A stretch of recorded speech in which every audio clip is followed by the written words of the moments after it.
Hi everyone, it's Madeleine from EarthKandi.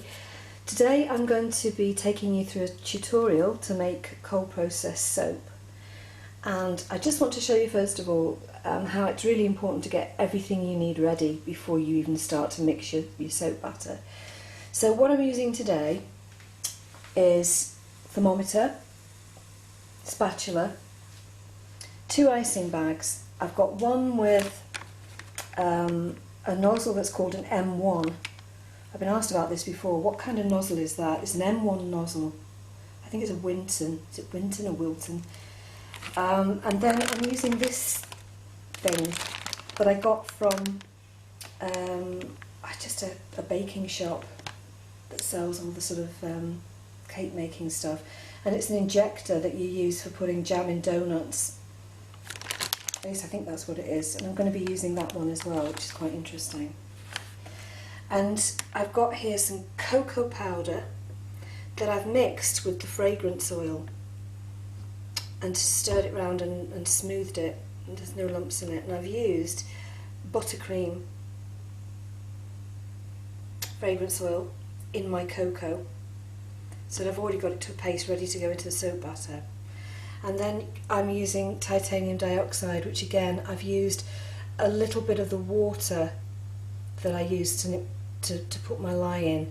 Don't be tempted to put extra water on top of the water that you've measured out in your lye mix, because it'll be too wet. So you sort of subtract that and use that to put your titanium dioxide mix with, because otherwise, like, you know, when you get too soft a soap. Make sure that you've got your mixer ready, your hand whisk, and also make sure that you have it off at the wall until you need it, okay? Just for safety, really. The other fragrance oil I'm going to be using today is called Pomegranate, black pomegranate, and it's a really nice lingering fragrance, very fruity but lasts for ages. And I'm already melting my oils in here, and I have the lye in the sink, just cooling down. So I'll be back in a sec and show you the rest of this tutorial. Here's the lye, and here's a tip for you. Sometimes you get lumps in your lye and they just don't seem to dissolve. I don't know if you can see them at the bottom there. No matter how much you crush them up, they just don't seem to dissolve. I don't know why. Sometimes you get a batch that does this and sometimes you don't. I think I've just got a bad batch. And what I do is I just crunch them up as much as I can with a spatula or the bottom of my thermometer, and then I run them through one of these, strain it through a tea strainer that I use just for that, because you don't want lumps of lye, raw lye, going into your batter mix. That's just a tip. Now don't forget that you're going to be putting into this mix your titanium dioxide, which has got cold water in it, and also your fragrance will bring the temperature down a little bit as well. So always calculate for that. Here we go with the oil. So your temperature for your oil needs to be around about 100 degrees, 95 to 100. I usually mix my batter at 100 degrees. It doesn't matter if you've got like a 5-degree difference, you can have your lye at 95 and your oil at 100, and vice versa. That's fine. But I think if you have your oil any hotter than that, there's a tendency for it to seize, particularly if you're using a fragrance oil that's quite fast, it moves quite quickly. So that's your temperatures. Your ideal temperature for your batter, I think, is 100 to 95 degrees, and then you just mix the two. So I'm mixing the oil with the hand blender, but don't just completely blend it with the hand blender. You know, turn it off and give it a stir, and do it in short blasts. Otherwise it will start to set too quickly.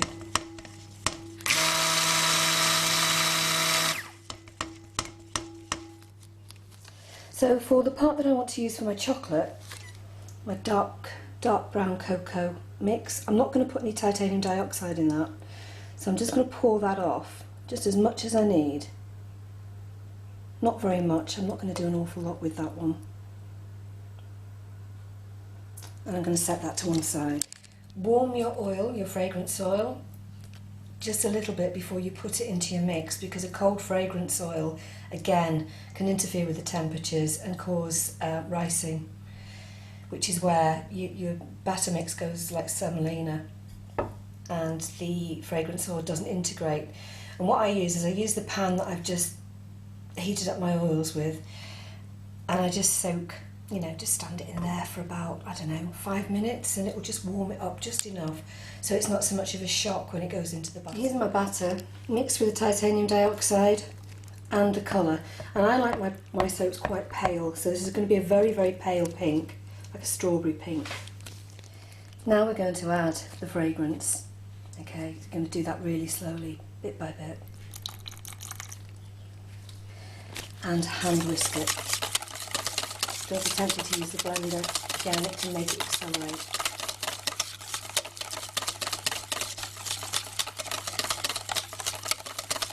And just keep adding what you need, the amount, usually about 1 ounce to 30 ounces of batter.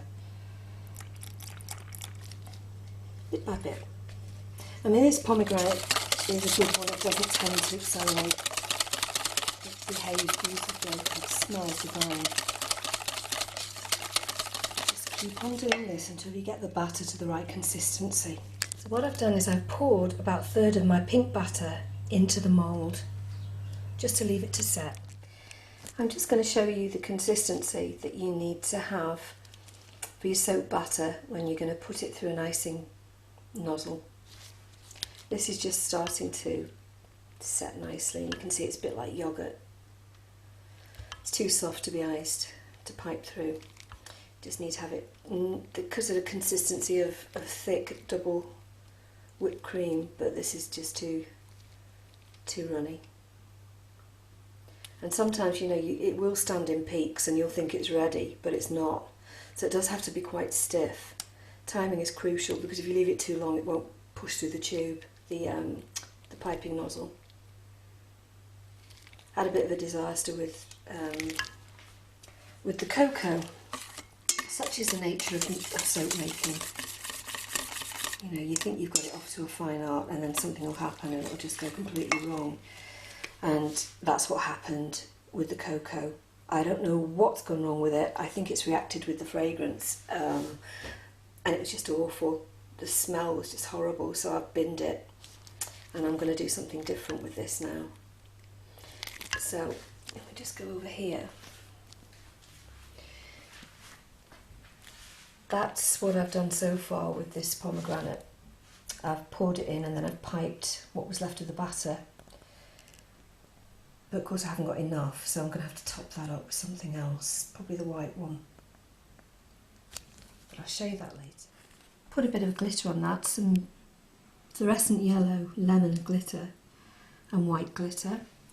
And then here I've decided to scrape all those boats, those sort of baskets that I did before, and put them into moulds, because I don't think they were going to be very successful. I have done this one before and it sold really well.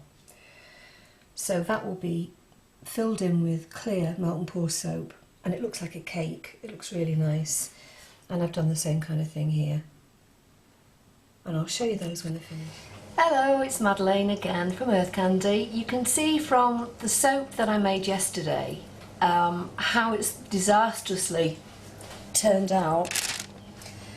What happened was, I used cocoa, and you can see that there. I used cocoa powder to colour a small batch of this soap batter. And I also used buttercream fragrance with it, because I thought it would be kind of nice to have this fruity pomegranate with the buttercream. But the buttercream reacted with the cocoa, or reacted with the batter, or both, and when I poured it in, it set, it seized up, and what's happened is I'm left with this kind of mottled, almost scabby look to the soap. It doesn't look very attractive. And this will be a batch that I'll keep for myself or family and friends. I couldn't sell this, I just think it looks really unattractive. What a shame, but never mind, you kind of live and learn. And you can see, I mean, particularly on this one, I mean, this just looks absolutely dreadful. Look at that, that's awful. I mean, I don't know. No, I don't like it anyway, and I wouldn't put that on the market, because I actually think it looks horrible. it should have been swirled, but by the time I went to swirl it, it just all completely seized up. So there you go. Don't use a buttercream. Use a buttercream fragrance. Anything with vanilla in it does tend to do, you know, move really quickly. But anyway, everybody has mistakes. Doesn't matter how long you've been soaping. You're always going to get mistakes. There you go. So that was a disaster, complete and utterly. Anyway, at the complete other end of the spectrum, you remember that I piped these out. These are my little cold processed cakes. And I've got some clear melt and pour in this jug with the pomegranate fragrance and pink, fluorescent pink soap colouring. And I'm going to pour that into here.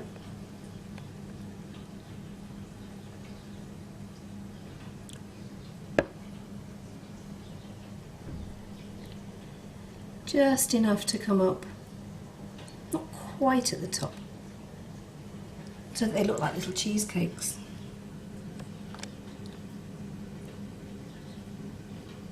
And you can very, very successfully use melt and pour with cold process. I haven't had a problem with it. Some people are purists and they'll say they'll never use it, but I've never had a problem with it ever. And for these, you know, these are just going to go in the middle like that. Just a little drop in the middle. Don't even know what I've got enough here to, I don't think I have. And these are like little jellies, little jelly soaps. There we go. I'm going to have to make some more of this to just pour it over.